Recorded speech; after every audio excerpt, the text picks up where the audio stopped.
Hello everyone, ఈ కనిపిస్తున్న చేప పేరు ఏంటో తెలిస్తే తప్పకుండా కామెంట్ చేసి చెప్పండి. నేను గూగుల్ చేస్తే హిల్సా టైప్ ఫిష్ అని వచ్చింది. పేరేదైనా చూడటానికి చాలా ఫ్రెష్ గా ఉన్నాయి. పైగా సముద్రం చేప అన్నారని తీసుకున్నాను.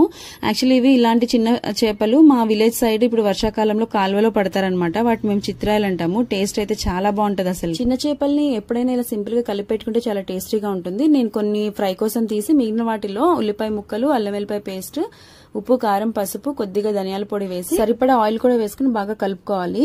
ఈ కూరకి కొంచెం ఆయిల్ ఎక్కువగానే ఉంటే బాగుంటుంది.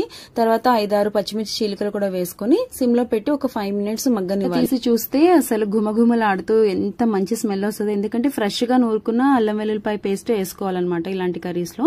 ఇప్పుడు కొద్దిగా చింతపండు పులుసు, కొద్దిగా వాటర్ పోసి గరిటె పెట్టి తిప్పకుండా జస్ట్ గిన్నె పట్టుకుని అలా రౌండ్ గా తిప్పాలన్నమాట. ఇంకా ఒక 5 మినిట్స్ ఉడికిన తర్వాత లాస్ట్ లో కరివేపాకు వేసుకుని ఇంకొక 5 మినిట్స్ ఉడికించి తీసేస్తే గుమగుమలాడే చిన్న చేపల కర్రీ రెడీ అనమాట. అసలు తింటే అయితే ఎంత బాగుందంటే మా విలేజ్ లో మేము తిన్న చిత్రాల కూరనే గుర్తొచ్చింది. మాకైతే చాలా నచ్చింది. మీరు కూడా ఇలాంటి ఎప్పుడైనా దొరికినప్పుడు ఇలా ట్రై చేసి చూడండి. బాయ్.